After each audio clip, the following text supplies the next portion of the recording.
Welcome to another episode of the Top 8 Podcast. I'm Matt Batiste. I'm your co-host, TJ, as always. And today we're talking about our favorite side projects. Hell yeah. There's some side projects that I love even more than the original bands. So this was a fun list to put together, I'm not going to lie. Yeah, there are definitely a few in here that I actually kind of forgotten about or that I listened to just as much as the OG band. Yeah. So this is definitely going to be a fun one because a lot of the times too, side projects, I find that they don't really truly get their full flowers because they're like, oh, okay, you're never going to be as good as the original. You know what I mean? Yeah. But it's like its own thing. It's this weird like stigma that a lot of bands and artists go through where it's like, oh, okay, I want to do something separate from this band, but people are going to compare it to my original band anyway, even though it's intended to be separate and thought of separately. Yeah, I was going to say, it's kind of hard to almost go into this of like, what do you define as a side project? Because it's like, it is a new band, but like, I just think of, there's a big member from a band that has been around longer or just like generally bigger and they wanted to do something else. I also included a supergroup on here too. So I feel like supergroups count. I consider that as a side project for like the other original bands that they all came from. So yeah. That was my thought process going into this, but yeah, I'm excited to talk about some of these bands. Let's just jump right on into it. What do you have at number 8? Number 8, I have No Pressure. Okay. So yeah, Parker Cannon from the story so far. This is his actual passion, it feels like. Yeah, for real. Low-key, shots fired. Just because like I've heard, I caught a little bit of them when we were young, and I was like, oh my god, these guys like go hard. Started listening to the album. That one album goes so hard. It's very reminiscent of like early The Story So Far, mixed with like a little more like almost a Day to Remember. I was going to say like Blink-182. Or Blink-182 as well, yeah. No Pressure feels a lot like old school pop punk. Yeah, so I don't know. I've really enjoyed them. They have the one EP and the one album, but yeah, I don't go back to them as much, but definitely worth mentioning on this list. Yeah, absolutely. I have them on my list too, actually. We'll talk about them a little bit more later. But number 8, I have A Perfect Circle. APC. Yeah, I grew up a big fan of Tool and A Perfect Circle. The two of them kind of went hand in hand. Like Tool was definitely heavier and then A Perfect Circle was definitely more melodic. Doesn't really fall into the whole emo side of things, but A Perfect Circle were one of those bands that I loved just as much as the main band. So Perfect Circle and Tool. The funny thing is like Maynard also has Pucifer, and I never got into Pucifer, but always loved A Perfect Circle. Okay, I could never get into A Perfect Circle, to be honest. I've had people also really liked Tool either. No, I didn't. But based on, I don't know, some of my other music tastes, people are like, oh, you should like A Perfect Circle. And I acknowledge that. I don't know what it is. I feel like a lot of people get into A Perfect Circle easier than they do Tool because Tool tends to be a lot heavier and then also more like math rock, and there's a lot more that goes into it, whereas A Perfect Circle is just like catchy song. It's way more digestible than Tool is. 100%. Yes. Like a Tool, there's just way more that goes into it, and you've got these 10-minute elaborate songs, complex polyrhythm. Yeah, I don't care. I do love it. I haven't listened to Tool in a while, but like you throw on an old Tool song for me, and like I love Tool. But the only band I want complex polyrhythms from is Polyphia. I don't care about Tool. But with A Perfect Circle, it's that digested down to a 3-minute radio condensed thing. And a bit easier to consume. Yeah. What do you have at number 7? My number 7 is Drugs, the Destroy, Rebuild Until God Shows. I think that's that's drugs? the one. I do. Is that what you're telling me? What are your favorite drugs? Side project, obviously, of Craig Owens from Chiodos. I'm assuming this will be on your list. Maybe it's not. I have a different Craig Owens project on my list. I'm surprised it's not this one. I do like Drugs, but it was like, which one do I go with? And I kind of wanted to throw in the surprise. Okay. Because the surprise comes with a little bit of nostalgia as well. Okay, cool. They released their self-titled LP in 2011, came back in 2022 to do Destroy, Rebuild, and then we got Until God Shows this year. Both albums have been, or all 3 albums are pretty great. I can consume that more easily than I can even Chiodos, so I like this more than Chiodos, which is crazy. I know. I saw them live a few years ago. I think they were opening for Crown the Empire. They put on a great show. So yeah, if you haven't listened to Drugs, go listen to Drugs. He's super talented and honestly one of the best vocalists. His voice holds up. Like I don't know how he hits those notes, man. His voice is crazy. Yeah, I feel like anything with him in it as a side project, like, just counts because he's so talented. Yeah, I don't want to give away what your surprise might be. I have an idea of what it might be. But we'll get there. If it's not the one I'm thinking of, then we definitely need to shout out that one. So we'll get there. All right. My number 7 is Plus 44 because how could you not have the Blink side projects on here? I don't, but you don't have Plus 44 on here? I don't have Plus 44 on here. Okay. I connected with the other Blink 182 side project way more. I only really listen. Airwaves? No. Yeah. When they split. There was Plus 44 and then Angels and Airwaves is like the two serious projects from that split. And it's funny because listening to Blink, I was always a Tom guy. I always liked Tom's vocals and I was very much Team Tom in that sense for Blink. Right. But when they split into the side projects, I mean, Plus 44 kind of stayed true to that Blink 182 pop punk sound, and I liked that a lot more than the experimental, dreamy side of Angels and Airwaves. Yeah, I like the Angels and Airwaves singles. I'd say there's some songs that definitely hit, but overall, I've never really connected with that project. Yeah, it was. There was like a single or two that they released when they first split that I really liked, and then other than that. That was kind of the extent of it. Whereas like that Plus 44 CD actually got spins in my Discman and the Angels and Airwaves one. Discman. The Discman. Yeah, they only have the one record, right? Yeah. Yeah, okay. As far as I know, I can just be, but. Big fan. No. What do you have at number 6? My number 6, I guarantee you've never heard of this, and I bet a lot of people listening to this have never heard of this band, Woven War. You ever heard of them? Nope. So basically...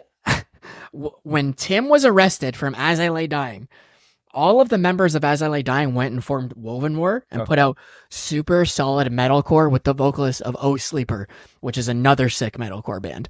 But obviously, As I Lay Dying came back, this project stopped.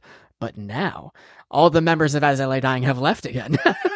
So I wonder if we're going to get Woven War back, which kind of like awakened my memory on this band, and I had to add them to the list. But they have 2 solid records, a self-titled in 2014 and then Honor is Dead in 2016, and both are great. So go check them out if you just like standard American metalcore. Love it. Yeah. Number 6 for me is Aaron West and the Roaring Twenties. We actually had a chance to talk to Dan of the Wonder Years at When We Were Young this year. And before we got into the interview, because I didn't want to talk to him too much about a side project when we were there to talk to him about When We Were Young and the Wonder Years. But, you know, beforehand, I kind of gave him a quick shout out and mentioned to him, you know, the Aaron West record from this year is one of my favorites of the year, and you can see him light up. Like, he was really happy about it. Like, I think that these guys in these bands, especially the bands that aren't, you know, pulling in tens of millions of dollars per performance, they're doing it for the art, and the songs mean something to them. So I find like a lot of these side projects are a lot of very like artistic, creative juices that they have that doesn't fit with their current project. So there's usually a lot more like passion and I don't know, like emotion. Exactly. Yeah. Like, I've got all this other creative juices in me and I want to be able to exercise that. But like the things that I want to do right now don't fit into this other box that we currently built that everyone loves. Right. So it's like an Aaron West song wouldn't work as the Wonder Years, but it works for this side project. And so that's one of my favorites and one of my favorite albums of the year so far. So that one's there. Cool. My number 5, I hate to do it to you because I have to assume this is either your number 1 or 2. It's definitely near the top of your list, but Boxcar Racer. Okay. I never really got into them until you were so passionate about. There's no way you just got into Boxcar Racer. No, I had heard them before. It was just like heard them before. Yeah, but I didn't like listen to I didn't go out of my way really to listen to them, to be honest, until we were doing a Blink episode and you put them above like Take Off Your Pants and Jacket, and I was like, what the hell? So I went back and listened to this record more and like, yeah, this does like, it's not that level for me, but it is really good. And it was cool to hear like a snippet of the song on their last tour. But yeah, this So that's because you didn't listen to it back in the day when Yeah. it first came out. So you don't have that. I don't have that emotional nostalgic attachment. connection, but I understand that it is really good and it deserves more attention. It's better than most Blink records. Yeah, I don't know. Most. Yeah. Not all, but a lot of Blink records, it is better. Okay. So that's my hot take. Do you agree? Do you not agree? I do not agree. I just love Blink. My 5 is Cinematic Sunrise by Craig Owens. Oh, this is the Craig Owens. This is the Craig Owens one. This is one that I think a lot of people forgot about, and we'll throw or have never heard of. Yeah, I think a lot of people have not heard of it. It was like a poppy project that Craig Owens did after Chiodos in like the late 2000s, and I remember I couldn't find this. This is back when I was still buying CDs, and we were all buying CDs. I couldn't find this CD anywhere in Canada, and I had a friend go and pick it up in Buffalo for me. Oh wow! It was like a MySpace thing, and I think they had 3 or 4 songs that I loved on MySpace, and I was like, I need to pick up this CD, and so a friend went to Buffalo and picked it up and brought it back for me, and it was like one of my favorite. Craig Owens, right? Like it was. Like his voice is just so good. He's one of my favorite vocalists in the scene, like I said. And so this is one of those records where it's one that I forgot about for years and then went back to, and I was like, oh my God, yeah, this is so good. What a great side project that everyone forgot about it. So I wanted to like throw in a little curveball and help remind people of something or tell them about something they haven't heard about instead of just going with the safe answer of drugs. That's fair. I expected this to be Isles and Glaciers because that was like an iconic supergroup who put out one record. Like, if you listen to that record. Yeah. Okay, it's like members of Dance Gavin Dance, Pierce the Veil, Chiodos, and I think it's like a mega supergroup. There's like one guy from Sleeping with Sirens in there too. I found this super late, so it didn't make my list, but I kind of expected it to be on yours. But shout out to Isles and Glaciers. I threw in Cinematic Sunrise. Love it for some poppier Craig Owens. A deep cut. Yeah, cool. My number 4 is a brand new band that just formed. So they're definitely high on my list just because I'm currently listening to them a shit ton. 7 Hours After Violet. Probably haven't heard of them. I thought you were gonna say LS Dunes. No, Ellis Dunes deserves to be on one of our lists, though, and I don't think they are. So shout out to them, too. But 7 Hours After Violet is Shavo from System of a Down, Morgoth Beats, who's this like crazy producer and the guitarist of Winds of Plague, and Taylor Barber from Left to Suffer, who I absolutely love, and then a few other guys. But basically, it's like mixing like a new metal and a deathcore aesthetic, and something just like has a grip on me right now, like Radiance. That first single they put out, or was it Radiance or Paradise? I can't remember. I wrote it down. Paradise had me hooked from the very first fucking song that they put out, and then that record they dropped is so sick, and it's definitely gonna make my end of the year. So definitely check out 7 Hours After Violet. Nice. They're also playing Sick New World next year, so if I go to that, I'll definitely have to catch their set. Number 4 for me, actually, speaking of LS Dunes, is I have a different Anthony Green project on here, but I needed to have a Craig Owens and I needed to have an Anthony Green project on here because both of them are 2 of the best vocalists in the scene, I think. And I love Anthony Green, love Circa Survive.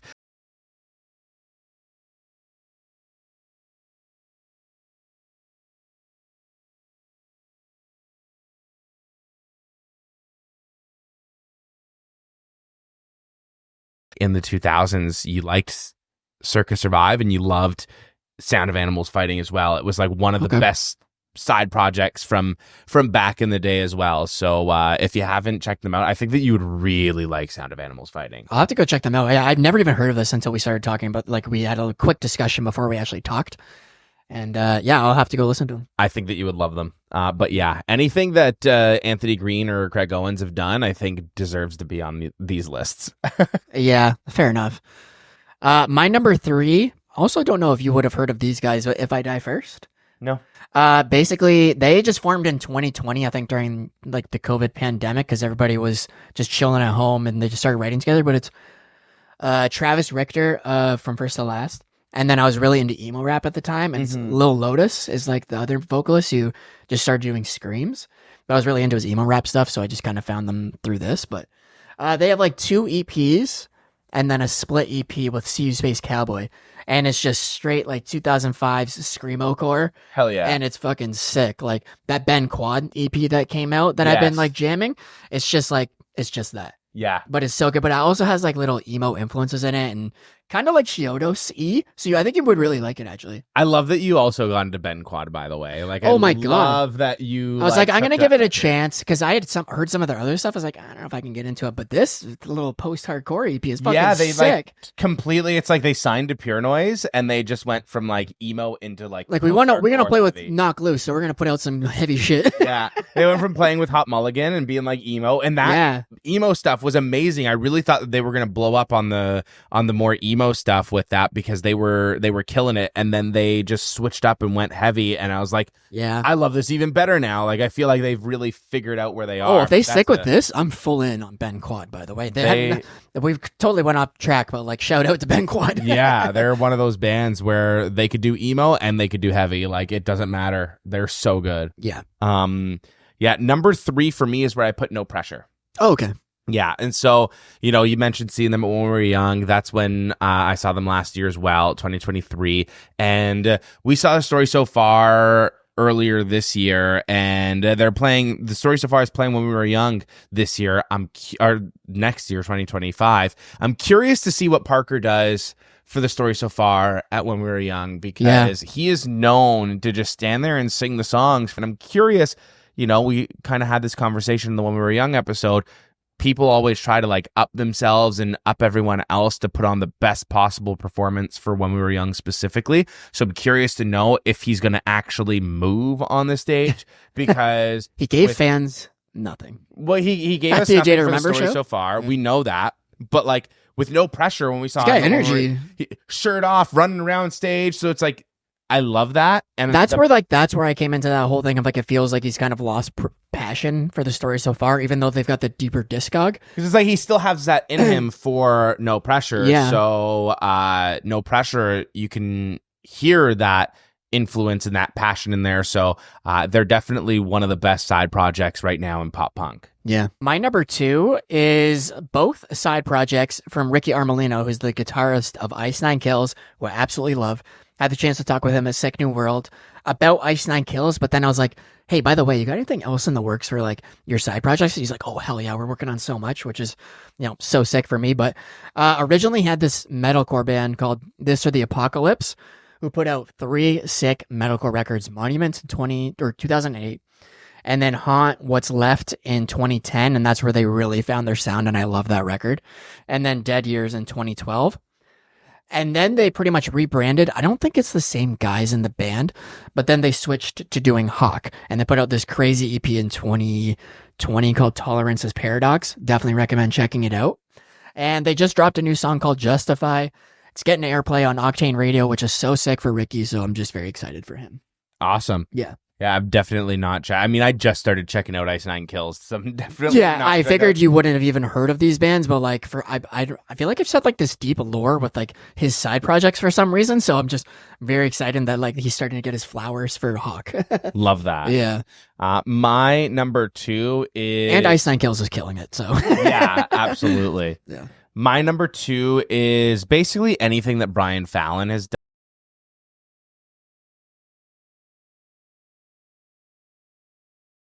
Like the Gaslight Anthem is my favorite band, but that's because Brian Fallon's my favorite songwriter, and he's got a bunch of side projects, including his solo project, The Horrible Crows, and there's just so much. So basically anything that he has done, I love. It's so funny because when Gaslight Anthem broke up or went on hiatus, Brian did a solo thing, and it felt like it was second to Gaslight, and it was the closest that I would ever get to seeing Gaslight. So I went to I bought tickets to his show before ever even hearing a solo song. yeah, All of his solo projects and albums have just been so incredible. Getting to see those live, listening to those that actually I had tickets to see Brian at one of his solo shows as the pandemic was just kind of coming out of it. But then another wave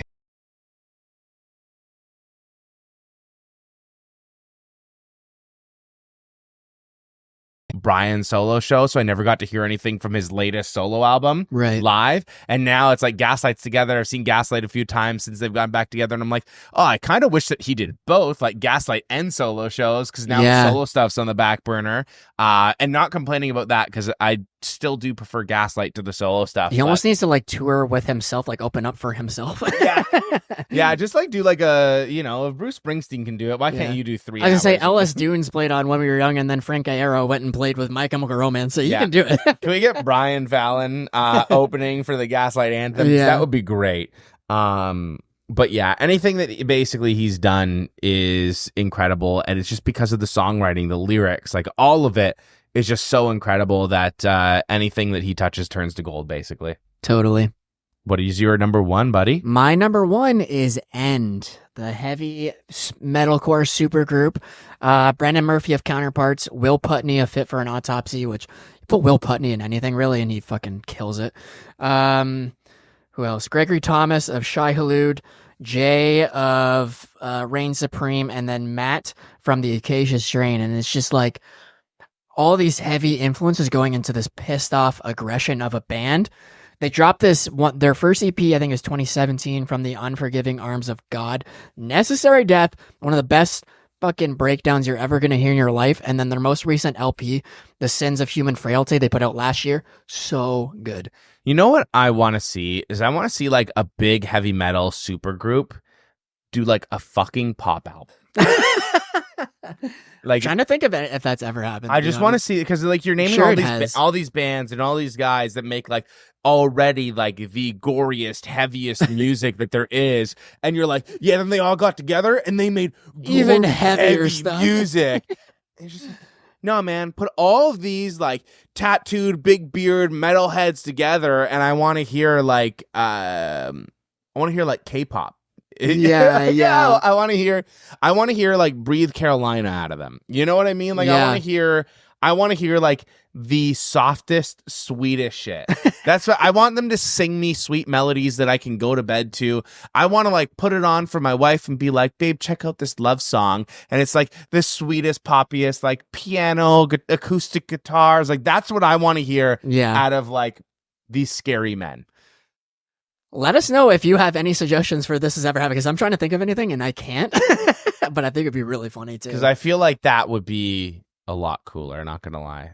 Than some heavy, because enough. It's so predictable. Yeah. I feel like, so my thing with enjoying End so much is I love Brendan Murphy as a vocalist, and Counterparts I feel like is sad Brendan Murphy, and End is just like so pissed off Brendan Murphy. That's just like slightly different vibes where you just go into it knowing that like chaos is going to ensue. Now imagine they all got together and wrote a song like Chapel Roan. I would love to see it. So let's make it happen. My number 1 is obviously Boxcar Racer. Yeah. Okay, if you've gotten this far, like I said, I rank it above a lot of Blink albums. It's one of those albums that has a special place in my heart, and I really wish that just Blink would just play that. You know what I mean? Like, I know. Do you think that they'll ever come back, do more music, do a tour? Here's the thing. I wish that Blink would just be like, look, like, we've got these side projects. They're a part of like this whole, like Blink's whole story. It's like the Blink universe. Yeah, like let's multiverse of Blink projects. One Angels and Airwaves song into the set list, one Plus 44 song into the set list, one Boxcar Racer song into the set list. But at the same time, that means you have to get rid of a Blink song from their set list, and I don't want to do that. 1,000% I do. If they're gonna play like I Feel So, 1,000% you can get rid of. I mean, you're not gonna get rid of like Damn It. But no. I'm like trying to think. I feel like it would be cool for them to do more of a medley, because this, like when I saw them on their last tour, they did the big Plus 44 song. I can never remember the name of it. And then When Your Heart Stops that's Beating the is one. Plus 44. And then I think it's Feels, or there is. Yeah. They did like a little medley of those two songs. But I was like, if you did a medley of like 5 or 6, I feel like it would be even more impactful. Let's see here. Let's look at Blink-182's last set list. Okay. Feeling This, no, you're not going to remove. The Rock Show, no, you're not going to remove. I would take There Is over Wendy Clear. Nope. I would take There Is over Dance With Me. Sure. I would take it over Bored to Death. I would take it over Edging. Nah. I'd take it over Up All Night. I Nah. would take it over More Than You Know. Nah. I'd take it over Not Now. I'd take it over Yeah. Can't Go Back. I'd take it over There's a little Fuckface. medley, I'd yeah. take it over Anthem Part 3. Fuckface is fun. I'd take it over Anthem Part 3 is a banger. Do Nah, not rip on Anthem Part 3. There Is or I Feel So comes over Anthem Part 3. Here are the songs I wouldn't take it over. So look at that. I just listed half of their set list. I would rather hear that song more than half of their set list. Fake fan. I'll tell you what, though. I won't take it over Feeling This. No, The Rock obviously Show, not. Aliens Stay Exist. Together for the Kids. So it's like they're going to play all of these songs anyway. So it's like, you know what? Where's the weakest? Edging. Fuck Edging. Okay, low-key, I kind of love Edging. It's fun as fuck. Yeah, it's fun, but like, come on. I Feel So over Edging. You're crazy if you would rather take Edging over I Feel So or There Is. Crazy fans, where you at? Because it's like, think about it. Edging is fun, and yeah, you're going to dance. But it's like, There Is, you're sobbing. Who doesn't want to sob at a good Blink-182 concert? That's what Stay Together for the Kids is for. So much sobbing at the Blink-182 For show. real. So much sobbing at the band who makes dick jokes throughout half of their set. Never thought they'd make me cry so much. Well, I think we had some good lists there, to be honest. Yeah. Some good shout-outs. Underrated bands, for sure. Definitely go check them out, all the ones we said. Yes, and let us know, what is your favorite side project? Which one did we miss? Because we know there's a lot of them from, different artists that we've even mentioned that have I totally multiple forgot about projects. Ellis Dunes until this morning, so I know there's more or even bands that I don't even realize are a super group too. Yeah. Stuff like that. I was like thinking too in my head, one that I loved back in the day was like Velvet Revolver. Oh, I forgot about that. Yeah, band. Velvet Revolver was so good. Whose side project was that? Like, what was the It name? was of basically Guns N' Roses and Guns N' Stone Temple Roses, yeah, Pilots. right, yeah, okay. Yeah. I think Audio Slave is also technically. Audio Slave is also one. Yeah. Yeah, that's another super group. Audio Slave That was a is Chris another- Cornell project, right? Yeah. Yeah. Honestly, and like, we definitely both.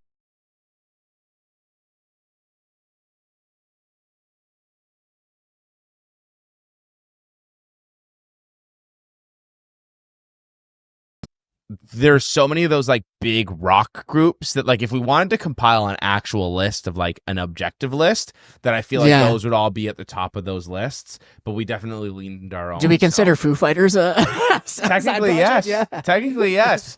You True. know, so it's like we're not including any of those in this because this is the emo/pop punk /metalcore side project top 8 list. / new metal, death metal. Don't come for us. Yeah. All right. We love you. See you next week. See you next week, people. Stole your line.